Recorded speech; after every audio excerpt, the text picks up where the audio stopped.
Josh Shapiro, Democrat for governor. Why are you running for this office? I think Pennsylvanians need someone who is willing and able and has a track record of taking on big fights to get big things done for the good people of Pennsylvania. I'm someone who has a long track record of bringing Democrats and Republicans together to actually move the ball forward and make Pennsylvanians' lives better. I want to make sure we invest in our schools and safe communities and grow our economy and continue the kind of work I've done as AG just to ensure that the good people of Pennsylvania don't get screwed, that we're putting them first, not the profits of big corporations or not a government that's frankly not looking out for them. We need to make sure Pennsylvanians are put first, and I've got a long track record of doing just that. So let's talk more about that track record, General. Right now, you're the state attorney general, so just take a minute to explain the responsibilities of that job. Well, I'm the chief law enforcement officer and chief legal officer of the Commonwealth of Pennsylvania. We do everything from shutting down drug traffickers and gun traffickers, taking on public corruption. We've arrested more than 8,000 drug dealers, hundreds of gun traffickers. We've arrested over 100 people for public corruption. So we've got a vast criminal jurisdiction. In addition to that, we serve through our public protection unit as, frankly, the eyes and ears and backstop for the good people of Pennsylvania when they get taken advantage of. It's one of the reasons why we've taken on, for example, student loan companies and for-profit colleges who have ripped off students, and we've gotten money back, put over $130 million back in their pockets through student debt cancellation. We've taken on other big corporations that have ripped off Pennsylvanians. And then the other aspect of the Attorney General's office is essentially representing the various agencies of the Commonwealth when they get sued. So we both have criminal jurisdiction and civil jurisdiction. We act as an enforcer of the laws, and we also defend the Commonwealth when they are sued. I've been proud to be twice elected Attorney General and to do this work on behalf of the good people of Pennsylvania. Your website says the Office of Attorney General was in need of reform when you took over. Just what did you do to address this? Well, look, obviously, Pennsylvanians know what I inherited. My elected predecessor was going to jail as I was getting sworn in. Our office was under an ethical cloud, and I couldn't be more proud of the people I get to work with day in and day out. They have led with integrity. They have led with ethics. And as a result of that, we've been able to deliver for Pennsylvanians, to help them in so many different ways and to be able to reform that office. We also had an office that needed to grow, needed to expand and do more to help Pennsylvanians. I remember sitting at my first appropriations hearing, sitting before Republican and Democratic lawmakers and asking them to believe in our office, to invest more in our office. And they've come together on a bipartisan basis to invest more. So we've been able to put more drug agents out on the streets. We've been able to arrest more doctors who are running pill mills. We've been able to shut down more gun traffickers that are operating across state lines, for example. We've been able to do more as a result of the hard work of the people in my office, the way they've led with integrity and ethics, and the way the legislature has come together because they trust us on a bipartisan basis to invest more in our operations. I couldn't be more proud to be associated with the men and women of the Office of Attorney General, and very, very grateful for the opportunity to serve with them and protect the people of Pennsylvania. On your campaign website, you take credit for exposing child sexual abuse in the Catholic Church. Just what were the consequences or changes that were brought about? We led an unprecedented investigation into abuse within the Roman Catholic Church across the Commonwealth of Pennsylvania. Thanks to the incredible work of 23 grand jurors from the Commonwealth and the brave testimony and hard work of the victims of this clergy abuse, we were able to expose that there were at least 301 predator priests in Pennsylvania who abused thousands of children. Those are the words of the grand jury, thousands of children across the Commonwealth in a conspiracy and cover-up that went from diocese right here in Pennsylvania all the way to the Vatican. And thanks to that work, we were able to expose that. The grand jurors in their report, which led to the arrest of priests and led to the public disclosure of what occurred, the grand jurors said that they had two goals in mind. Number one, to ensure that the truth was shared. And number two, to ensure that something like this could never happen again in Pennsylvania. And as a result, they recommended four specific reforms. Those reforms have become a model for all states in our nation. Many of them have adopted our grand jury reforms that were put forth here in Pennsylvania. Indeed, the Pope himself acknowledged the truth of what was in our report. That helped lead to a global reckoning on these issues. And the Pennsylvania legislature, under our leadership, passed three of those four reforms, doing away with the criminal statute of limitations, meaning we can go back, going forward, of course, and prosecute anyone for the sexual abuse of children, no matter how long it's been. One of the reasons why we couldn't charge more priests is because there was a limited statute of limitations. In addition to that, we made reforms around non-disclosure agreements. The church would use these non-disclosure agreements to silence victims. So we did away with their ability to do that. And finally, we also clarified the law about who are mandated reporters and when they need to report the abuse of children. Now, sadly, we have not yet passed the fourth reform recommended by the grand jurors, and that is allowing those who have been abused the opportunity to confront their abuser in civil court and be able to recover for the damage that those predator priests did to them, whether it's money for drug and alcohol counseling or money for, professionals to help them with their mental health. And unfortunately, because of the shameful conduct of some of the leaders in the Senate Republican caucus, they never scheduled a vote. They're too afraid of the lobbyists who have lined up against this. And let's speak some truth. The insurance company lobbyists and the church lobbyists have been against this. They want to deny victims the opportunity to get the help that they need. And because of the shameful conduct of a couple of the leaders in the Senate Republican caucus, they've never scheduled this bill for a vote, notwithstanding the fact that it passed with an overwhelming bipartisan majority in the House and has more than enough votes to pass in the Senate. That's the kind of poor leadership that we can't afford to have in Harrisburg anymore, where people are working for the special interests as opposed to for the people of Pennsylvania. When I'm governor, we're going to come together in a bipartisan manner and work together, not just on this issue, but a whole host of issues to actually focus on the needs of Pennsylvania, not the special interests. I know people are sick and tired, I certainly am, that the lobbyists and the special interests have too darn much power in the halls of the Capitol. That will change when I'm governor. We will put people before powerful institutions. Our time is limited, General. I'm going to move on to another aspect of your experience. You were a lawmaker in the PA House. So how might that experience influence your agenda as governor? Well, I learned when I was a state representative years ago how you have to cross that line that divides the chamber and work with people on the other side to get things done. We've got to make sure that we get back to bipartisan lawmaking, where we actually come together to solve problems.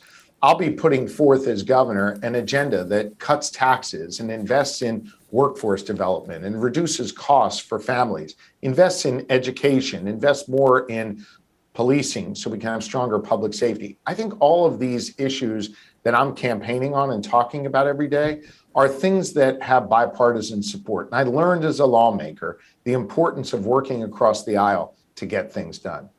Now, I understand you went on to become a Montgomery County Commissioner after being in the State House. And briefly, what were your responsibilities there? And again, how might they be relevant to your being governor? I was proud to be the chairman of our county commission. That's our county form of government in Montgomery County, which is Pennsylvania's third largest county. I was actually the first Democrat to lead the county since the Civil War. And under our leadership, we brought real fiscal responsibility and ethical leadership back to Montgomery County. We were able to cut spending during my time in office. We were able to recapture our AAA bond rating. We had the lowest county tax rate in the entire region, and we invested more in infrastructure. I learned, or I think Pennsylvanians can learn a lot from my leadership in Montgomery County, that I'll be a fiscally responsible governor, a governor that knows how to reduce the cost of government and increase the output of government, a governor that will know how to surround myself with smart, capable people and be able to drive an agenda forward, an agenda of progress and getting meaningful things done. People are sick and tired of government not getting things done. I've got a track record of getting things done, and look to my leadership as an executive leading Pennsylvania's third largest county for more examples of how I did just that. Let's move on to the issues in this campaign. You recently put out a press release that states that 54% of manufacturing has trouble finding skilled workers. What would you like to do about that? As I travel across Pennsylvania listening to small business owners and others, what is clear is that we've lost too much manufacturing. There's not a clear plan to get it back. When I listen to workers, they kind of wonder how they're going to fit in to our ever-changing economy, an economy that really is seeing a lot of tumult and change in the wake of the pandemic. And I think it's important that we put forth concrete plans on how we're actually going to improve people's lives, and in this case, how we're going to grow our workforce. So it starts by reducing costs. We need to cut taxes for business. We need to free up more capital, and we need to allow them the opportunity to both invest more in their product and services and invest more in their workers. We have to invest a lot more in vocational and technical training in our high schools. I will direct the State Board of Education to work that into our education standards. So students in the 9th and 10th, 11th and 12th grade will be exposed not just to math and history, but also VOTEC opportunities, so that as they approach graduation, they're empowered to make a choice as to what they want to do with their future, whether they want to go in the workforce or whether they want to go to college. It should be their choice, not some bureaucrat in Harrisburg's choice for them. We're going to invest a lot more in apprenticeships to give people the specialized training they need to be able to go out and make a good living for them and their families and do a lot of important work here in the Commonwealth. And one of the other things that is clear is we must cut the red tape that stifles so much business opportunity. And I think it starts by getting our house in order in state government. We employ over 70,000 people in the Pennsylvania state government, and we actually have a requirement that you have a college degree for most jobs, yet 60% of Pennsylvanians don't have a college degree, and many of these jobs in state government don't really need a college degree. People have the skill set necessary to do this work. So as governor, I'll eliminate the need to have a college degree for these jobs to open up our workforce in Pennsylvania to more Pennsylvanians. In addition to that, we have to cut the red tape when it comes to occupational licenses. Whether you want to be an electrician or a barber, or a social worker, whatever you want to be, you have to get a license from the Commonwealth of Pennsylvania. And for a lot of people, it costs too darn much. So we will eliminate all occupational license fees and license fee renewals. And in addition to that, I've talked to too many people, including a young woman in southeastern Pennsylvania just the other day, who complained about the fact that it oftentimes can take months and months just to get your occupational license. Under my leadership, we will have a 14-day turnaround for all occupational licenses. You apply for free, and you get an answer within 14 days when I'm governor. I think if we do those things together, right, cut costs, reduce taxes, provide more dollars for investment, things like VOTEC and apprenticeships, cut through the red tape that exists. These are the kinds of things that are going to help us unleash our full potential and grow our workforce. The final thing is we have to take advantage of the areas that I think make us unique in Pennsylvania that will really help our economy take off. Two specific areas that I'm going to focus on as governor is number one on energy, and I'll be an all of the above energy governor. I think we have an opportunity to create thousands of good paying jobs in green energy, for example, taking advantage of our leader as a leader on natural gas and also growing into areas like hydrogen and wind and solar. I think these are exciting opportunities for Pennsylvania that'll create a lot of jobs. And I think we also have to take advantage of the unique opportunity we have around eds and meds and technology. We have some of the most incredible universities in the nation where we train young people to learn these very specific skills that can help grow our economy. And sadly, too oftentimes they leave and go to other states and take their talent there. We need to create innovation hubs that surround these universities to keep them in our state and help them grow our economy. Recently, you called on lawmakers to help Pennsylvanians with the rising cost of living. What could you do about that? Well, it's clear that Pennsylvanians are being crushed under mounting costs. And look, it's clear that the cost increases are largely a result of national and international issues, right? From supply chain issues to the war in Ukraine, to rising inflation due to federal policies. And listen, just because it's happening at the federal level doesn't mean we as state actors shouldn't act in trying to alleviate the burden on the good people of our Commonwealth. And so I put forth a three-part plan to reduce costs. Real quick, number one, we're going to eliminate the state cell phone tax. Take a look at your bill next month. Every bill has an added 11% tax of money that just goes and sits in the general fund in our state. We don't need that money sitting in some account in Harrisburg. It should remain in your pocket, and that'll save Pennsylvanians a total of $317 million each year. Number two, we've got to help people with the costs increasing in their homes, and specifically our seniors.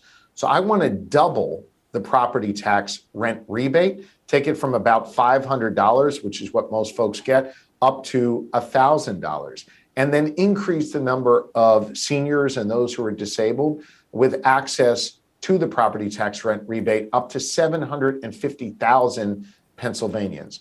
And so that's going to put money back in people's pockets to deal with the rising costs of home goods. And then third, we've all seen prices increase at the pump. Again, not because of something done here in our state, but clearly because of broader international geopolitical issues.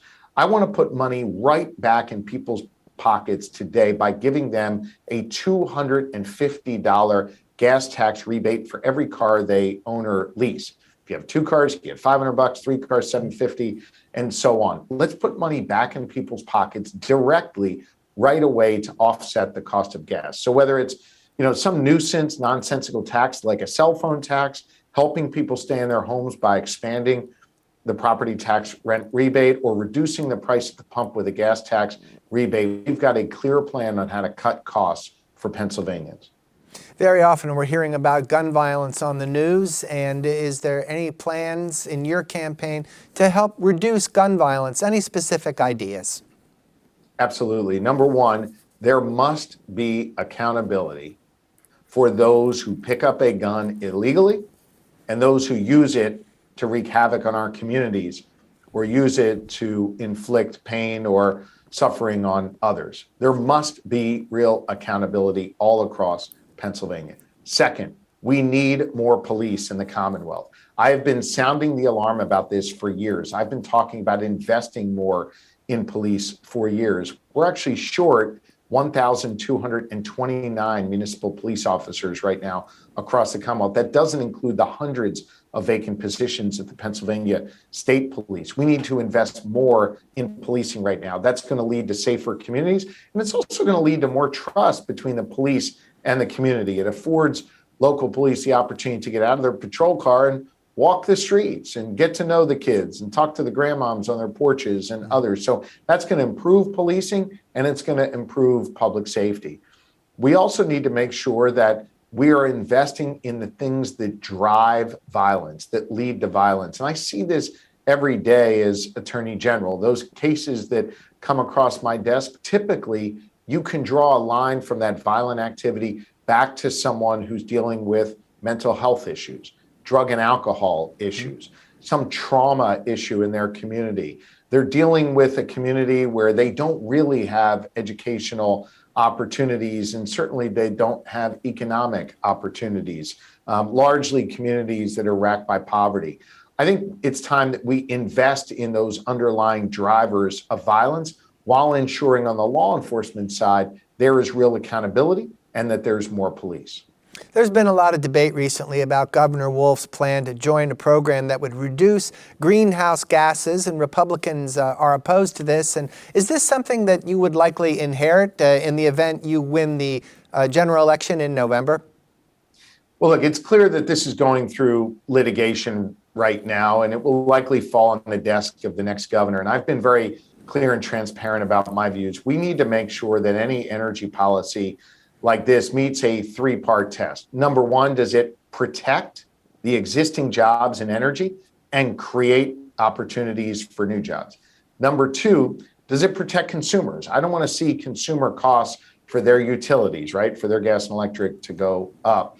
And number three, does it actually do anything to reduce greenhouse gas emissions? That's my three-part test, which I've said I'll convene a group of stakeholders to work through that when I become governor. Listen, we need to do some common sense things right now that actually create jobs and reduce greenhouse gas emissions. I was in Warren County, Pennsylvania, up in our northern tier just last week. I was taking a tour of abandoned wells and orphaned wells and mines in the Commonwealth. We have, hundreds of thousands of these orphaned wells that are literally leaking methane every single day. You can go over to these wells and, flick a lighter and see fire coming out of these wells due to the methane that's being leaked. About 12.5% of our annual greenhouse gas emissions come from these orphaned wells. Well, how about we bring everyone together around the idea that we can actually create lots of jobs, particularly union trade jobs, to plug these orphaned wells, and at the same time, reduce a significant amount of our greenhouse gas emissions. That's a common sense policy that's going to put people to work and protect our planet. Those are the kinds of things you'll see me do as governor. Common sense things that bring people together, that actually solves problems. Instead of just talking about things, we're actually going to get things done. I'm interested in exploring a comment you made a minute ago about the efficacy of such a program. One of the prongs of your multi-pronged test was to see if it is indeed efficient and is actually reducing greenhouse gases. So in your mind, that still might be in doubt and that still has to be tested? Without question, it's in doubt, and it certainly needs to be tested. I've been very clear. We need to test the impact on greenhouse gas emissions, the impact on jobs, and the impact on consumers.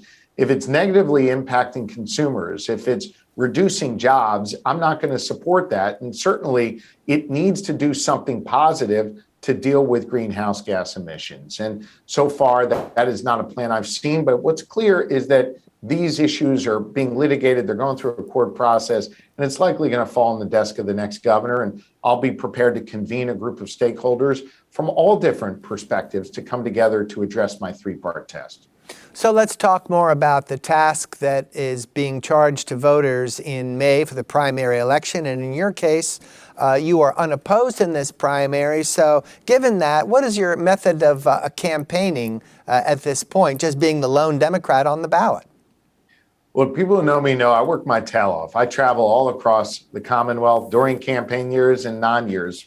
As Attorney General, I went to all 67 counties multiple times. I've been doing that throughout this campaign and getting a great response from Democrats, Republicans, and independents, rural, urban, and suburban communities. So even though I've faced no opposition in the primary, I'm still working my tail off. I'm also campaigning hard for my choice for lieutenant governor, Representative Austin Davis of McKeesport in Allegheny County in the western part of our state.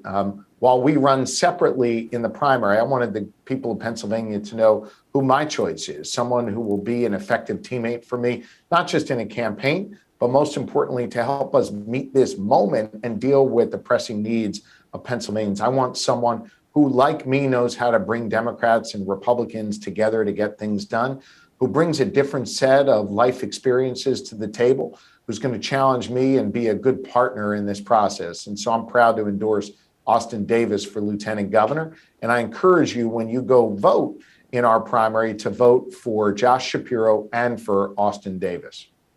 At this point, what would you say are the major distinctions between you and the Republicans? And of course, we know that's a considerable battle that's taking place on the ballot this May. Well, look, I mean, there are literally 9 Republicans running. What is clear is that there'll be one after the primary, and we'll certainly be ready for the race to join then. What's also clear is that they're all cut from the same cloth. I think they're all extreme and out of touch with where Pennsylvanians are. I've heard none of them put forth any concrete plans that would actually improve the lives of Pennsylvanians. What I've mostly seen is their attempt to inject more cynicism and division into our politics, just more talk. This is not a time for talk and division. Pennsylvanians want us to come together and actually get things done. And I haven't seen that from the other side. Hell, they can't even acknowledge that we had a free and fair, safe and secure election, and that Joe Biden won the election here in Pennsylvania by 80,000 votes. And by the way, while he was winning the election, a bunch of Republicans won on the same exact ballot. It was a free and fair, safe and secure election. The fact that they can't even acknowledge that shows just how out of touch with reality they are. They're a group of people that want to restrict voting rights in Pennsylvania. I will certainly veto any attempts to restrict voting rights. They all collectively want to restrict reproductive rights. I'll always say that the choice should be made not by some politician in Harrisburg, by the women of Pennsylvania. They want to make it harder for people to join a union. They want to pass something known as right to work, which would make it impossible for unions to exist in the Commonwealth. I'll veto those bills and ensure that people can still join a union. So there are clear differences between me and my opponents, and the race will join after the primary, and I'll be prepared for whoever the Republicans choose to nominate. We've been talking with Josh Shapiro. He is the Democrat for governor, and he's running on the ballot in May's primary. Thanks for your time. Thank you.